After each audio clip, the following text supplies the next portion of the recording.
Hello everyone. So today we are going to discuss integer data types in C. So what do you mean by data types in C? So data type is the type of data that you want to store in memory, right? So if I say integer data types, it means I'm talking about the data which is of integer type that you'd like to store in the C programming language. So that becomes your integer data types. So if we talk about what integer represents here, that's a simple number. Okay, that is not a decimal number, not a fractional number. It is simple that you can represent using this number line. So negative numbers, zero number, and these positive numbers, which are not real numbers, they don't have any real value or decimal value. Then you can say these are integer numbers. So in order to store such type of numbers, so what do you require? What data type you require in C? That we are going to understand. All right. So before heading towards the actual representation of data on memory, let's take an example. So let's say you have a number 10 that you want to store in the memory, okay, using C programming language. So we know that this 10 is an integer number. So in order to store integer numbers in C, use a data type. The type of data you're representing is integer. So in C language, you write int to store this number 10 in the memory. Okay, so this 10 will be stored somewhere in your RAM in the, you can say that's a variable where you are storing this number 10. So now, will this 10 be stored as it is? What do you assume? That 10 is going to be stored like this only? No, this 10 will not be stored like this. Instead, this 10 will be first converted into a binary number. Alright. Now, what is binary number? If we talk about computer system, we know that computer understands only 0 and 1, a language in the form of 0 and 1, right? So a combination of 0 and 1 will be generated for this number 10. Okay, first this number 10 will be converted into a binary form, into a language of zeros and ones, and then this zeros and ones language will be stored in the memory. So this 10 is not going to be stored as it is. This will first convert into a binary representation, and then this number will be stored in the memory. So now we are going to see how we convert the number into binary number. So if we talk about 10 and you convert this number into another form, that is binary representation. So first you need to understand what this 10 is signifying. This is your decimal number system. Okay, the number system where we have digits from 0 to 9, that is your decimal number system that we generally talk, right? So in general, what we speak, we talk about decimal number system. 0, 1, 2, 3, 4, all these digits are there. All right. So 10 is representing a decimal number system. And now you convert this number system into a binary number system. So after this conversion, your number will be stored in the memory. All right. So this is your RAM, or you can say your memory. So now there is a procedure or a shortcut to convert one number system into another number system, or decimal into binary. So let's talk about this representation. Now see, let's see. In the upper side, you have written the powers of 0. The 1 is 2 to the power 0, 2 to the power 1, 2 to the power 2, 2 to the power 3, and so on. So you have to write down the powers of 2 over here, and then you start converting these numbers. So in the left hand side you can see the decimal numbers, and in the right hand side you can see the binary representation of this decimal number system. So how you are going to convert it? First you'll have to write down the numbers like this, the powers of 2 like this. So let's say I have written down the power of 2. So first is what? 1, 8, 4, 2, 1, 16, 32. That's it. Let's say I'm writing, you can go till infinity, but I'm writing only these powers as of now. So if you have to convert 10 to binary, what you'll say, you'll have to combine these two numbers or add two numbers in such a way that it will form 10. So we know that 8 plus 2 will become 10.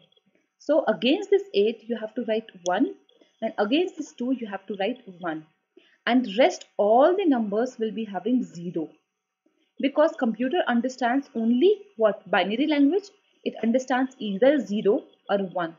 So we can clearly see that in this number system, we have either 0 or 1, where your 1 represents a kind of data which is on. Suppose the switch is on, so it is represented by 1. So suppose the switch is off, so you can say the number is represented by 0.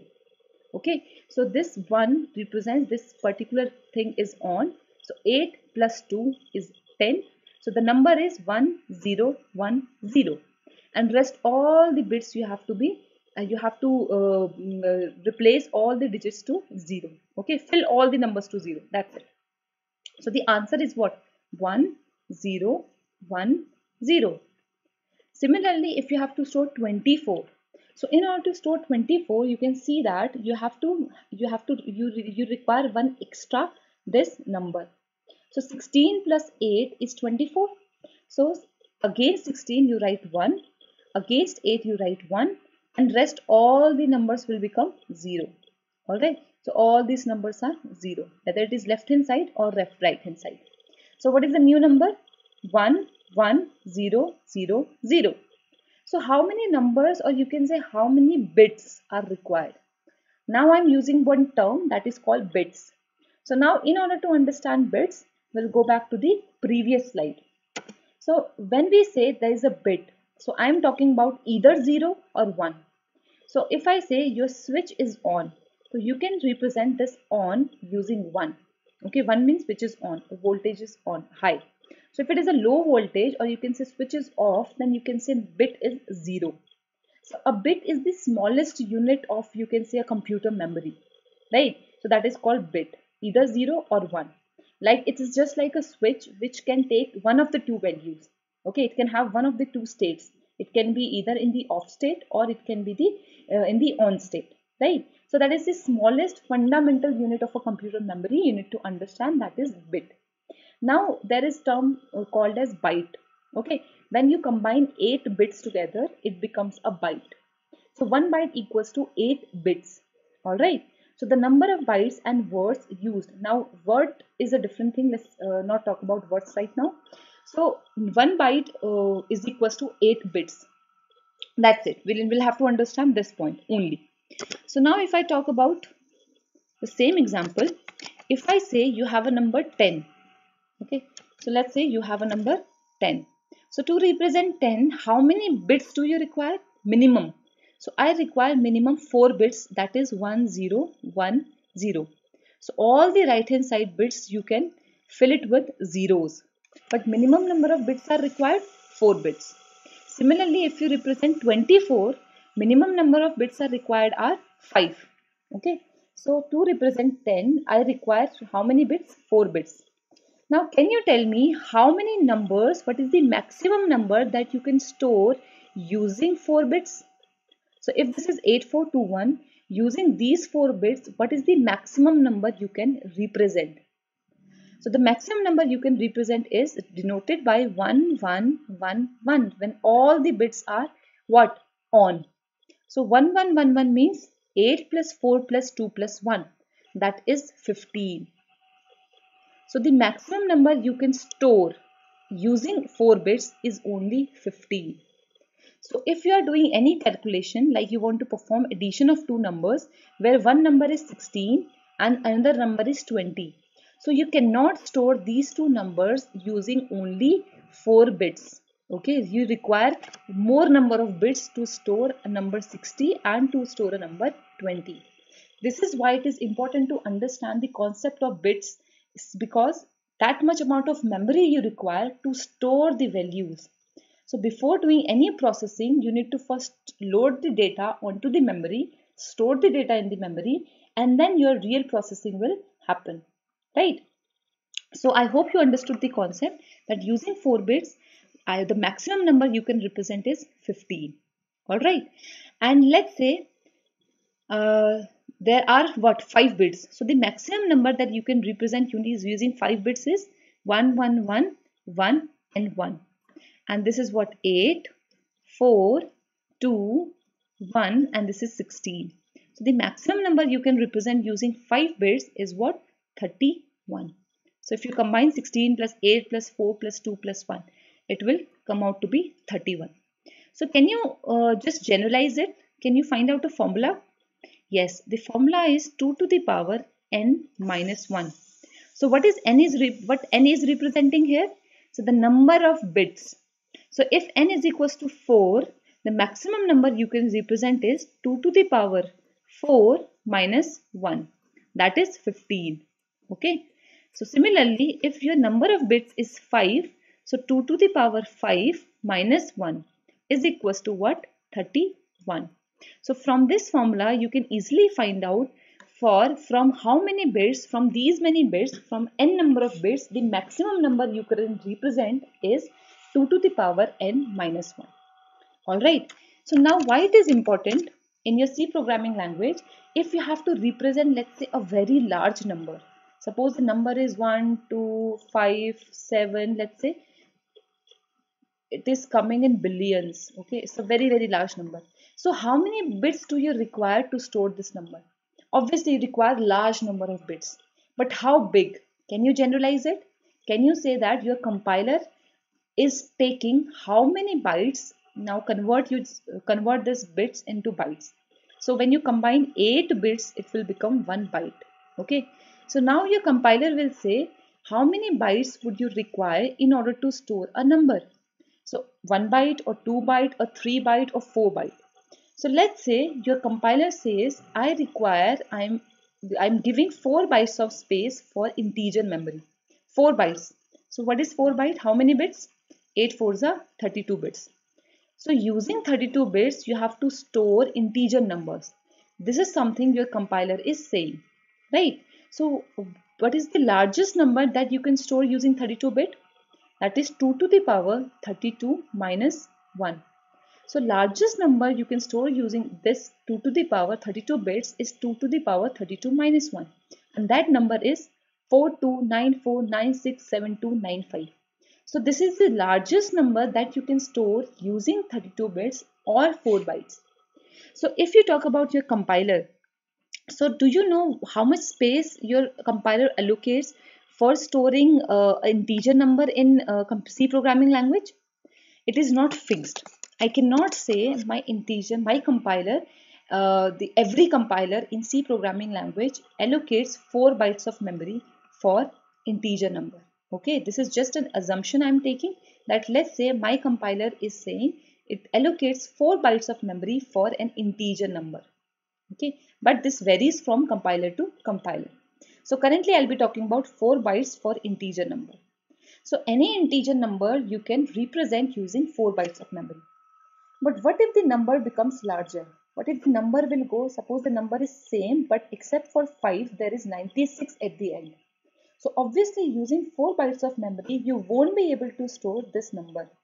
So in that case you'll have to extend the size. You have to expand the size of this integer also.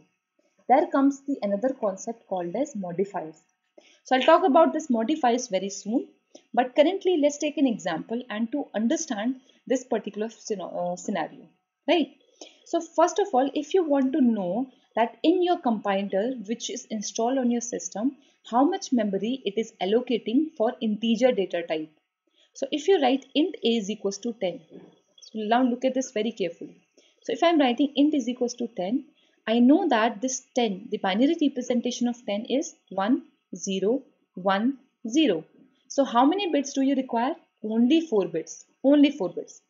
But in your compiler, it is saying you have 4 bytes or 32 bits of memory to store this number. So this 1010 will be stored as a 32-bit number. So the remaining bits will be 0, 0, 0, 0 and so on. So in this way your number 10 is going to be represented in memory using 32 bits in total. Okay. Although you can represent this 10 number using only 4 bits. But the remaining space is getting wasted.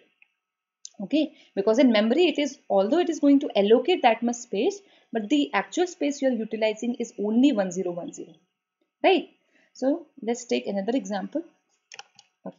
Now see this. Suppose you are performing this multiplication of two numbers. So A is 10, B is 3. You are saying A into B. So how this A is going to be represented in memory? If your compiler is storing 32 bits for integer number. Okay, for this int data type, 32 bits are allocated. 8, 8, 8, 8. So these are total 32 bits. To store 10, you write 1010. Remaining all the bits are filled with 0. Similarly, B is only 3. That's a very small number. Then you can say 2 plus 1 is 3. So remaining all the bits are 0. So you can easily see that using 32 bits of memory, the entire space is getting wasted if the number is very small. But when you find the product of two numbers, it will come out to be 30. And for storing 30, you need at least how many bits? 1, 2, 3, 4, 5. So you require 5 bits in order to store 30 in the memory. So in this way, you can make use of this data type. This int is the data type. This int is giving you those many bytes of data or those many bits of data to store 10 in the memory. So if you want to know what is the size of this integer, is it 32 bits? Is it 16 bits? So how many bits your computer, your compiler is giving for the integer type of data? If you have to check that, you have to use size of operator. That is one of the functionalities C programming language through which you can identify the size of any data type. If it is integer, you can easily find out how much space it is allocating. So through this, let's take an example. So let's say you have to check what is the size of an integer in your program. So let me just copy and paste, and if I want to check size of integer is %d, comma, this size of is an operator and you can pass int. Okay, so through this you can find out.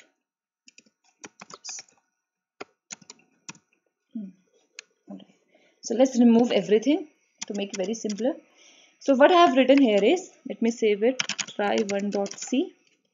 So size of int, size of int data type is %d. So answer will be in the form of integer. The size is what? 4 bytes or 8 bytes, but in the form of bytes it is going to give me the space.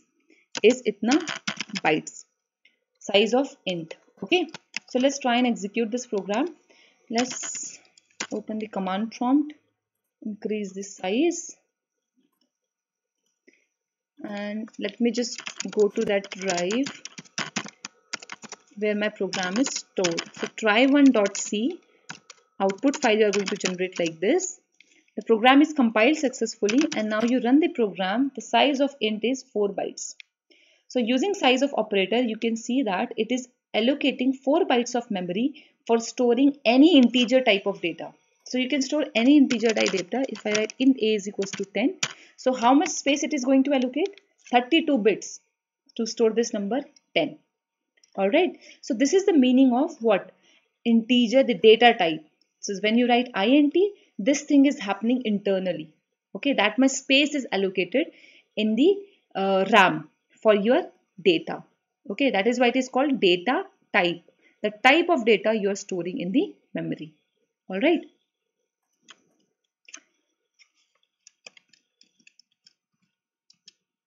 Okay. Now there comes modifiers. Now what is the need of modifier over here? I've already told you, let's say the number is very small. A very small number you are going to represent. Let's say there is number 10. So we know that binary representation of 10 is 1010. So you need only 4 bits. Actually, practically you need only 4 bits to store this data. But how many bits it is allocating for you? 32 bits. Right? So there's a huge difference. And this much the remaining space is getting wasted. Right? So let's say if you already know that your number is very small. Number is let's say a very small number you're going to store, then you can use another modifier along with this int. Then you can say the integer is a short integer. It means a small number you're going to represent. Then you can say short int a is equals to 10. Okay, that is your modifier which is coming along with integer. It says now you require how many bits of data? So if you check the size of short int on your system, it will come out to be, let's say 2 bytes. So it will halve the size for my case. If the normal size is 4 bytes, so if integer is taking 4 bytes in memory, so it will just cut down the size to half. So now it requires only 16 bit to represent what? This 1010. So the less amount of memory is now wasted. So if you already know that your number is going to be a smaller number, then you can go for short int. And another example is, apart from that, if your number is a very big number, it's a very, very big number, large number that you cannot represent using 32 bits of memory, then you can go for long int, or there is another modifier, long modifier. Two times you can write long, that becomes long. So using long, the first modifier, minimum bits that it is going to provide you is 32. Minimum I'm talking about. Okay. In any compiler, it has to give 32 bits of memory if you write long int. And if you write long int, minimum bits it is going to give you is 64 bits. So now you can store a very large number using long, or a large number using long, and integer is already giving you, in my case, in my compiler, integer is taking 32 bits. It is giving you 32 bits of memory. Now what is the difference? Integer is also giving you 32 bits of memory. Long int is also giving you 32 bits of memory. Then where is the difference? Now let's say you are working with a different compiler. In that compiler, integer is only giving you 16 bits of space, right? But if you talk about long int, it has to give you minimum 32 bits of space. So there comes the difference. So I am saying this is minimum memory it is giving you. This is minimum memory it is giving you. So larger numbers you can store using long int or long int, right? So I'll take examples one by one. If you want to know the size of all these types, one is short int, then normal integer, then long integer, then long integer.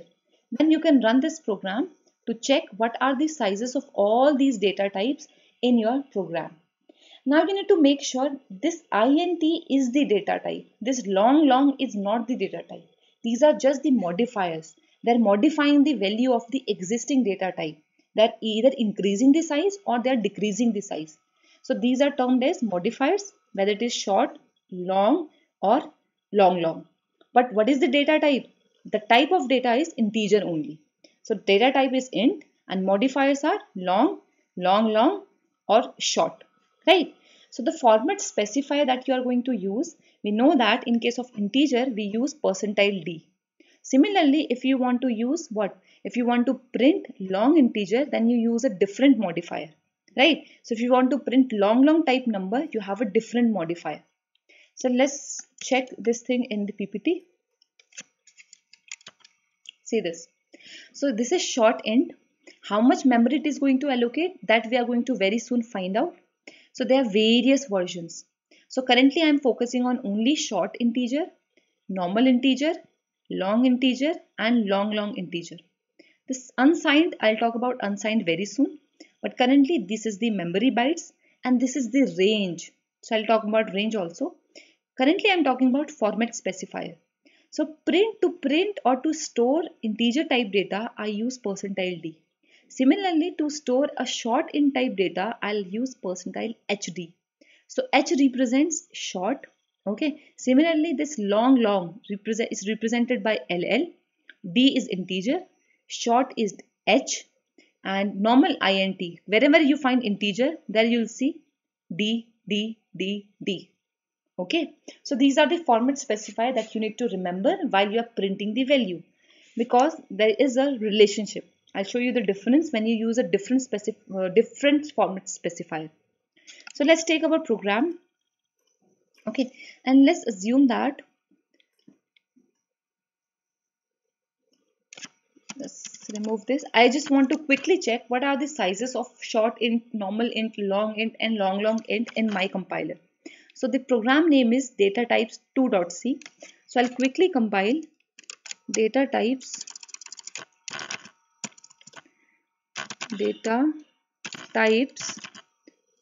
-2.c-o data. So this is my program that is compiled successfully and I want to check the size. So it says size of short int is 2 bytes, that is 16 bits. Size of integer is 4 bytes, that is 32 bits. Size of long integer is also 4 bytes. But what it is saying, minimum 4 bytes it has to allocate in any compiler. Similarly, size of long integer is 8 bytes. So through these things, I'm going to find out the size of operator I'm using to find out the sizes in C programming language. All right. So now let's say I have a program. Let's take another example. And I want to store a very small number. So let's say int a is equals to what? Short int. Let's take short int a is equals to what? So the small number I can represent using short int, because short int is giving you 16 bits of space. Okay, so the largest number that you can store using 16 bits is what? You have to 2 to the power 16 minus 1. So if you look at the PPT, you can see over here. So if it is a short integer number, okay, short integer, I'm talking about all the positive. Now, okay, I'll talk about unsigned and signed also. So there are two more modifiers, that is signed and unsigned. So if I say a number is what? Signed. Okay, so it means if I say int is equals to 10. So this is normal int is equals to int a. So when I'm not writing anything like signed or unsigned, so by default it is signed. The meaning of signed is I can store both negative and positive number using a. So inside a I can have both negative as well as positive number. But if I say unsigned, unsigned means I can only store positive numbers over there. Only positive numbers. You are not supposed to store any negative number using unsigned modifier. Okay. So if you have the requirement of storing only positive numbers, then you can go for unsigned modifier. Okay. For example, if you have to find the factorial of a number, okay, factorial of an integer number. So if you say find out the factorial of 5, then you can find the factorial of 5 using 5 into 4 into 2 into 3 into 1. Okay. And if I say you have to find the factorial of negative 5, so we know that for an integer value, the negative factorial cannot be identified. So in that case, I can store this value in an unsigned modifier. Using unsigned modifier, I can use unsigned int is equals to a. Okay. So in this way, I can store my data. It will make sure that only positive numbers are getting stored in the variable a, not the negative numbers. All right. So I'll show you the examples where we can find out how it works. So if you have to store only positive numbers using 2 bytes of memory, using 16 bits of memory, then the range of numbers that you can store is 0 to 65535. Now where this 65535 is coming from? So it means the largest number that you can store using 16 bits of memory. Okay, it is what? Unsigned int. Unsigned int is, sorry, I'm talking about first unsigned short int. So short int is taking 2 bytes of memory, that is 16 bits. So using 16 bits, maximum number you can store is 2 to the power 16 minus 1. That is the largest number you can store, and it will come out to be what? 655. It will come out to be what? 65535. All right, 65535. So that is the largest number you can store using 16 bits of memory. And minimum number you can store is 0. Why 0? Because it only stores positive number. Okay, so from 0 to 65535 you can store the numbers. So contrary to this, if you want to store negative numbers as well, then you have to divide these numbers. Like half of the numbers they're coming in the negative range and half of the numbers they're coming in the positive range. So if you combine both, it will come out to be 65535. So using same memory, using 2 bytes of memory, you can store both negative and positive number using normal signed integer. So if nothing is written, it means signed is by default present over here. So if you write signed short int, so from short int, this 2 bytes of memory is coming into picture, and from signed modifier, you can store negative and positive numbers. But the range of numbers are this much only. Alright. So what if I extend the range and try to find the answer? Let's say you have a program where we know that the maximum number I can store using short int is what? Let's say unsigned. Unsigned means you can only store positive numbers. So what if I am storing negative 23 over here? Okay, and I want to print the value. So let's just save it out. Try3.c printf for unsigned. If you have to print the value of a for unsigned short int, what specifier do you have to use? Percentile HU. Here you can see percentile HU for unsigned short int. So I can write percentile HU to print the value of what? A. So in this way, if I run something like this, what do you think the output is? Will you get the correct output? No, because you are saying that using unsigned modifier, you can only store positive numbers. You cannot store a negative number like that. So let's see the output. So gcc try3.c -o try, no such file or directory. Try3.c, what is the file name? Try3.c.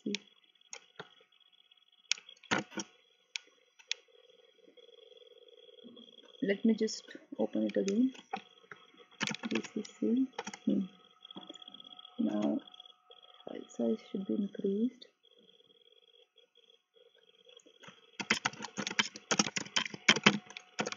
Okay. Now you check the file. Sorry, using dir, I'm going to check the files. So all my files are present, try3.c. Okay. If you want to run this file, you have to say gcc try3.c -o try3. Okay. Now there is no issues. The program is compiled successfully. That is, you must assume that it should not compile, it should give you an error. But you have to understand, in C programming language, it is expected from the programmer that you do not write such type of code, that you are aware of such situations. Okay, that unsigned is supposed to store only positive numbers. So it is designed in a manner like that. So if I say try 3, so you are not, according to the code, you should not get the right answer, because negative 23 cannot be stored in A, as you are storing only positive number. So let's see the output. 65513 instead of negative 23 you are getting, because only positive numbers can be stored. Now there is a question for you. Why 65513? Okay, so that you have to type in the comment box. So 655, it has something to do with 65535. That is the largest number that you can store using 16 bits of memory. So if you know the answer, type in the chat box, or if you can figure it out, comment your answer, right? So let's say if I write positive 23 now, will I get the correct answer? Yes. See, now 23 is stored. See the difference. So from here, in this example, you can say that the only positive numbers this unsigned modifier is expected to store, right? Similarly, if you have a very large number like this, okay, so can you store this number using normal integer, normal int a? No, because the maximum number that you can store using integer is not this big number. You cannot store this large number inside a. So in order to print this a, you have to write percentile d. Okay, because it is an integer number. So the format specifier for int is what? Percentile d. See here. This is percentile d. And the largest number that you can store is what? Using normal integer is this large number, using 4 bytes. So I hope this number is larger than this one. Yes, this is larger, as you can clearly see over here. So if you print the value, let's see the output. We are getting warning. Why? It is saying overflow in conversion from long integer to int. Now you can see this number is a large number. It is giving you a warning. Although it is not an error, this is just a warning. It is saying that the number is a very large number. You can use a different modifier. You can use a modifier along with int. But still, if I run the program, what happens? So it's still a warning. You can execute the program. Now see the output. That strange output you are getting, right? Obviously, because you cannot store this big number using simple int a. You have to use long int, right? So let's write something like this, and to represent long int, LLD. Now try to compile the program, and now there was no warning, and see, you can get the correct answer.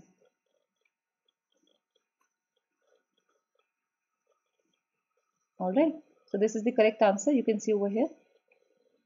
So make sure you remember all these points, that in order to store a very large number, integer number, you can use long, and a decent large number, long integer, normal large number, normal integer, when you want to store like 4 bytes of memory or 2 bytes of memory, allocate. Short means a shorter number if you're trying to allocate. Why this is important? Because you don't want to waste the memory. Okay, if number is very small number and you're unnecessarily using long integer or a normal integer, you're just going to waste the memory. So you need to make sure how much memory do you require in order to store the integer data type. So currently I was talking only about integer data types. I was not talking about any storing of a real number or something or any character. This is only applicable for integer data types in C. Okay, so let's revise this concept again. So you can type various combinations. You can try on checking all these modifiers at least once. So short is to decrease the size of current data or integer number. Long is to increase the size of current data type. Signed to store positive and negative numbers. Unsigned is just to store positive numbers. Okay. So these are the modifiers which are applicable for integer data type. So make sure the modifiers may not on all the modifiers may not work for other data types as well. So this one is only applicable for integer data types. All right.